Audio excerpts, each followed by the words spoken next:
আমার all time favourite ফুচকার রেসিপিটা আজকে বাড়িতেই খুব সহজভাবে বানিয়ে নিয়েছিলাম। তো চলুন দেখি। তো প্রথমে কী করলাম, এখানে 200 গ্রাম সুজি নিয়ে নিয়েছিলাম, অল্প আটা দিয়েছি, ওখানে একটু নুন দিয়েছি। নুন দেওয়ার পর ভালো করে এইভাবে মিক্স করে নেওয়ার পর গরম ফুটান্ত তেল দিয়ে ভালো করে আবার এইভাবে হাত দিয়ে মিক্স করে একটু ঘষে নেওয়ার পর তারপর হালকা হালকা গরম জল দিয়ে এইভাবে মিক্স করে নেব। মিক্স করে নেওয়ার পর একটা ডো রেডি করে নিতে হবে। ডোটা মনে রাখবেন একটু হার্ড হতে হবে। একটা ভেজা কাপড় দিয়ে এইভাবে প্রায় 30 মিনিটস আমি চাপা দিয়ে রেখেছিলাম। উল্টা দিকে একটা মশলা রেডি করব, যেটাতে নিচ্ছি ধনে, জিরা আর শুকনো লঙ্কা, ড্রাই রোস্ট করে ওটা মিক্সিতে গুঁড়া করে নিতে হবে। আলুর পুরটা রেডি করার জন্য ওখানে সেদ্ধ আলু আর মটর নিয়ে নিয়েছি। তারপর ওখানে দিয়ে দিচ্ছি পরিমাণ মতো নুন, ভাজা জিরার গুঁড়া আর ড্রাই রোস্ট করে রাখা মশলাটা দিয়েছি।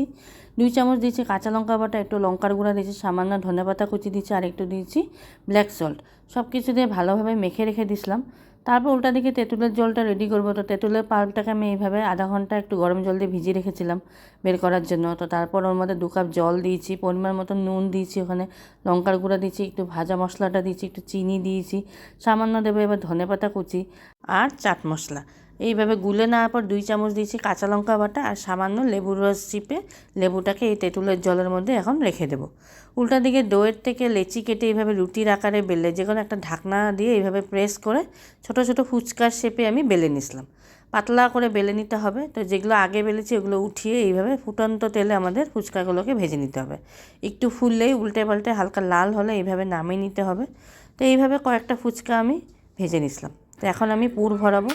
আলুর পুরটা ভরাবো ফার্স্ট। আলুর পুরটা ভরিয়ে এইভাবে টক জল ভরিয়ে ফুচকাটাকে সার্ভ করবো। মন ভরে গেছিলো এই ফুচকা খেয়ে। আর কতটা ক্রিস্পি হয়েছে আপনারা তো আওয়াজেই বুঝতে পারলেন। তো এইভাবে বলবো বাড়িতে অবশ্যই একদিন ট্রাই করুন। আর রেসিপিটা যদি পছন্দ হয়েছে লাইক শেয়ার করে রাখবেন।